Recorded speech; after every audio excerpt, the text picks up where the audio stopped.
Hapa tunaona benzi moja ikiwa imepambwa kwa ajili ya harusi. Mara ghafla ikazuiliwa na Toyota bwana. Alafu akatoka mwamba mmoja hivi kwa jazba. Ni mpuzi gani huyo ambaye anazuia njia? Ana akili timamu kweli? Wewe empisha bwana, tunachelewa kanisani. Ghafla akatoka tomboy mmoja hivi, jamaa akamuita Tina. Hoya mwamba hapa alitembezewa kichapo sio poa.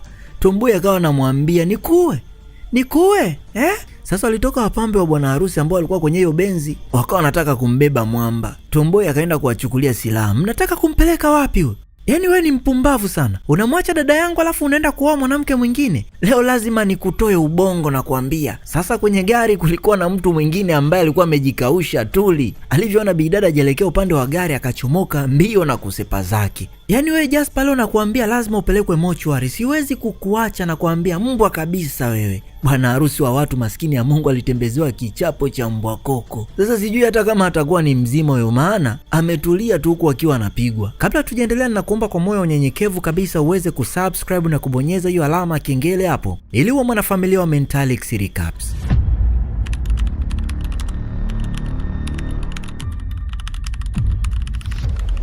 Vipi, umesha subscribe?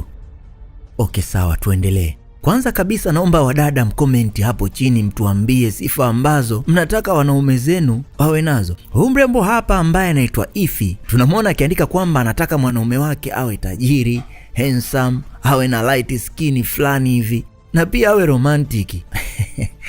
Alafu akaongezea kwamba awe na hofu ya Mungu. Na kama unaangalia kwa umakini hapo ameandika he must. Hiyo inamaanisha kwamba ni lazima ni awe na hizo tabia. Sasa hapa tunamwona Ify akipigwa makeup na jamaa mmoja hivi ambaye anaitwa Jerry. Huyu mchizi hapa, hii ndio kazi yake ambayo inamweka mjini. Na hapa Ify alikuwa akijiandaa kwenda kukutana na mpenzi wake, maana ameambiwa leo ajipodoe apendeze kwelikweli, maana mpenzi wake anataka akapate naye dina. Bidada ni mteja mzuri sana wa Jerry. Na pia hapa ni nyumbani kwake, so Jerry amekuwa akija hapa nyumbani mara kwa mara kumpa huduma. Na mchizi anafanya haya yote kwa sababu anamuelewa sana Ify. Na hata pesa pia anayomchaji ni ile kama anayowachaji watu wengine ambao wanamfuata ofisini. Sasa baada ya kupigwa miwanja na mikope, mwamba akamchapa na kawigi bwana. Hapa mrembo akawa anamshukuru Jerry sio poa. Akamwambia acha nikakutana na bwana wangu, nikitoka huko kesho nitakutumia hiyo pesa yako. Ila Jerry, yani huwezi amini, kila unaponifanyia makeup basi ni lazima watu wanisifie. Sasa huyu hapa anaitwa Tina, yeye ni ndugu yake na Ify, na pia ni tomboy kama unavyomuona. Sasa wakati Jerry akiwa anatoka zake, ona sasa alichomfanyia mwamba.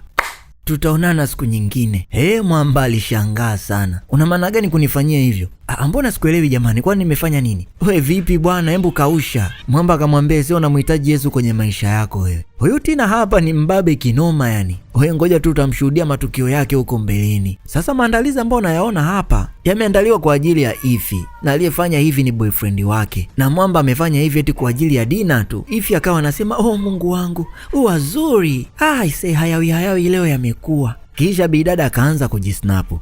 Yani siamini kabisa kama leo ninaenda kuchumbiwa jamani. Sasa baada ya dakika kadhaa mwamba aliweza kufika sehemu ya tukio. Huyu mchizi hapa jina lake yeye anaitwa Jasper. Alivyofika tu akakumbatiana, kisha mwamba akamwambia mpenzi wake,